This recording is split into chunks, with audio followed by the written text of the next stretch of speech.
क्या इस बार भी हम टेस्ट चैंपियनशिप के फाइनल में खेलते हुए आपको नहीं दिखाई देंगे?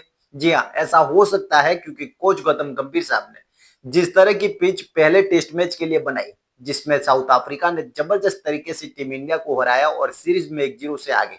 उसके बाद प्रेस कॉन्फ्रेंस होती है और उनका मानना यही था कि अगर इस मैच में हमारे बल्लेबाजों ने अच्छी बैटिंग की होती तो हम अच्छे रन बनाते और टीम इंडिया जीत जाती। ये सवाल ठीक है उनका और ये जवाब आना भी चाहिए क्योंकि ऐसी पिचेस पर अगर आपके प्लेयरों को खेलना नहीं आता है, जहां सामने वाली टीम और आपकी टीम दोनों के खिलाड़ी मिलाकर के एक प्लेयर भी 40 के प्लस स्कोर नहीं बना पाता है, तो उसमें पिच की कोई गड़बड़ी है नहीं है। आपने पिच तो ऐसी बनाई होगी जो अच्छी होगी, लेकिन शायद आपके बैट्समैनों की गलती है जो दो दो इनिंग खेलने के बाद भी एक 40 प्लस स्कोर नहीं बना पाए। ठीक है, चलो आप तो वैसे ही पिच बनाएंगे, लेकिन ऐसी पिच बनाने के चक्कर में टीम इंडिया डब्ल्यूटीसी के फाइनल में इस बार भी फिर से चूक सकती है, क्योंकि जहां टीम इंडिया इस सीरीज से स्टार्ट होने पहले इस पॉइंट टेबल में 3 नंबर पर थी, लेकिन अब इस मैच को हारने के बाद 3 नंबर से 4 नंबर पर आ गई है। अब फैसला यह है कि इस बार आपको 10 मुकाबले और बाकी है डब्ल्यूटीसी के फाइनल में पहुंचने के लिए, जहां पर आपको 10 में से 8 मैच कम से कम जीतने पड़ेंगे, तब जाकर के आप फाइनल का टिकट पाओगे। लेकिन ये 8 मुकाबले जो आप जीतना चाहते हो, क्या इतना आसान होने वाले हैं? जरा उसकी भी चर्चा कर लेते हैं। 10 मुकाबले जो होने वाले हैं, जिसमें साउथ अफ्रीका के सामने ये दूसरा मुकाबला होगा, उसको भी अगर गिन ले तो टोटल 10 मुकाबले होते हैं और 10 में से 8 मुकाबले जीतने हैं।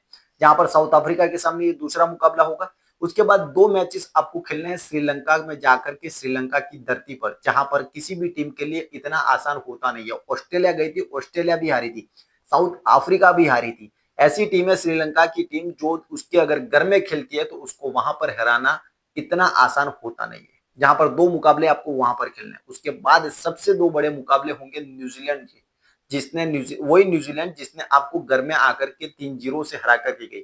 अब आप वापस उनके घर में जा रहे हो और ये सोचे होंगे कि हम 2-0 से इनको हरा करके सीरीज बराबर कर देंगे, तो ये आपकी भूल है। न्यूजीलैंड की धरती पर न्यूजीलैंड को हराना, जहां पर घास वाली पिच होती है, जहां बाउंसी पिच होती है, उनके बॉलर एकदम तरीके से बॉलिंग करते हैं, वहां पर आपको हराना इतना आसान होता नहीं है। और 2 मैचेस वहां पर खेलने हैं, 2 मैचेस श्रीलंका में खेलने हैं, टोटल 4 मैच। 5वां मैच आप खेलोगे साउथ अफ्रीका के सामने। 5 मैच हो गए।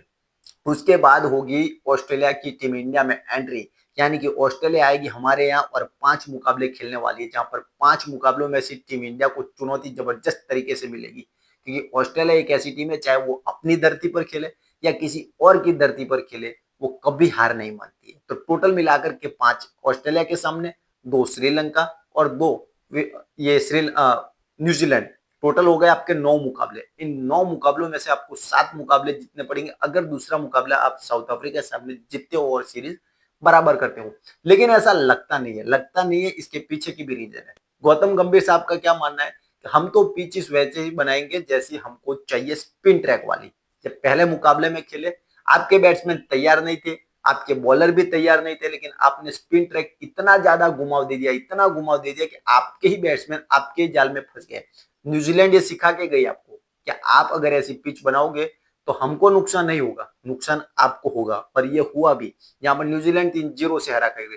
वेस्ट इंडीज के सामने भी मैच आपको याद होगा, जहां दूसरे मैच में जबरदस्त वेस्ट इंडीज ने बैटिंग की थी और पलटवार किया था, लेकिन वो छोटी टीम थी, इसके लिए शायद इतनी तकलीफ नहीं हुई थी। लेकिन साउथ अफ्रीका ने पहले मुकाबले में दिखा दिया है कि अगर आप स्पिन ट्रैक बनाते हो, आपके बैट्समैन नहीं चलेंगे, ये आप समझ करके रखिए। और यही हुआ कि स्पिन ट्रैक के सामने टीम इंडिया लड़खड़ाई और बैट्समैन, एक भी बैट्समैन 2 इनिंग खेलने के बाद भी 40 प्लस का स्कोर नहीं बना पाया। 100 रन, 200 रन, जहां न्यूजीलैंड, ऑस्ट्रेलिया और साउथ अफ्रीका में ये खिलाड़ी बड़े आराम से बनाते हैं, वही खिलाड़ी यहाँ पर 40 रन बनाने के लिए तड़पते हुए दिखाई दिए। गौतम गंभीर साहब से सिर्फ एक ही बात कहना चाहेंगे कि जो वर्ल्ड डब्ल्यूटीसी का फाइनल होगा वो बड़ी बड़ी टीमों के सामने होगा, और बड़ी बड़ी टीमें जो पिचेस बनाती है वो बॉलिंग और बैटिंग दोनों के मुकाबले की बनाती है, सिर्फ ऐसा नहीं है कि स्पिन ट्रैक वाली बनाती है। तो फिर आप ऐसी पिचेस बनाते क्यों जो आपके बैट्समैन रेडी नहीं है, आपके बॉलर भी रेडी नहीं है? आपके पास ऐसा कोई स्पिनर है कि जो 4 विकेट, 5 विकेट या 10 विकेट एक मैच में ले सकता है? रविंद्र जाडेजा ने दूसरी इनिंग में 4 विकेट जरूर लिए, लेकिन पहली इनिंग में आपके जसप्रीत बुमराह ने 5 विकेट लिए। स्पिनर आपने किसी भी तरह से काम नहीं किए। तो वहीं पे साउथ अफ्रीका के हार्मन ने पहले इनिंग में भी 4 लिए, दूसरी इनिंग में भी 4 लिए। सोचिए, आपकी पिच आपने बनाई, आपकी अच्छी लगे ऐसी पिच थी, आपके बैट्समैन फ्लॉप हो गए और आपके ही जो बॉलर है वो फ्लॉप हो गए, और सामने वाली टीम आपको 93 में ऑल आउट करके चली जाती है और उसके बाद आप प्रेस कॉन्फ्रेंस में आके कहते हो हमारे बल्लेबाजों को मानसिक क्षमता बढ़ानी पड़ेगी, हमारे प्लेयरों को मानसिक क्षमता के साथ में अपने को ढालना पड़ेगा, तब जाकर के खेल होगा। बैटिंग स्किल की कोई यहाँ पर जरूरत नहीं होती है। ये बात हो सकती है, शायद आपको अच्छी ऐसी लग सकती है, लेकिन शायद हमें नहीं लगती है कि यहाँ पर मानसिकता की कोई जरूरत है। यहाँ पे स्किल का गेम होता है। ये आप एक तरह से जुआ खेलते हो, अगर खेल गया खिलाड़ी तो मार देगा शतक, वरना तो टीम इंडिया हार रही है। जहाँ 3-0 से हमको हरा कर गई न्यूजीलैंड और अब साउथ अफ्रीका, अगर 2-0 से ये सीरीज हरा दे तो बड़ी बात नहीं होगी, क्योंकि दूसरे मैच में भी टीम इंडिया वही पिच खिलाने वाली है जो गौतम गंभीर साहब का मानना है। तो कुल मिलाकर के डब्ल्यूटीसी के फाइनल में पहुंचने के लिए टीम इंडिया को अब 8 मैच जीतने हैं, 10 मैच बचे हुए हैं। लगता नहीं है कि 10 में से 8 मुकाबले टीम इंडिया जीत पाएगी, क्योंकि 10 मुकाबले में से 5 ऑस्ट्रेलिया से है, 2 न्यूजीलैंड से है, वो भी उनके घर में है, और 2 श्रीलंका से है, वो थोड़ी आसान टीम है लेकिन वो भी उनके घर में है, और साउथ अफ्रीका तो चढ़ करके बैठी है। तो कुल मिलाकर के 10 में से 8 मुकाबले जितना किसी भी टीम के लिए इतना आसान होता नहीं, वो भी टेस्ट मैच जीते। डब्ल्यूटीसी के फाइनल में एक बार फिर से जैसे पिछली साइकिल में हुआ था, कुछ ऐसा ही इस साइकिल में भी होता हुआ दिखाई दे रहा है, और इस बार उम्मीद आप टूट सकती है और नए साइकिल की तैयारी आप शुरू कर दीजिए, उसी में आपकी भलाई है।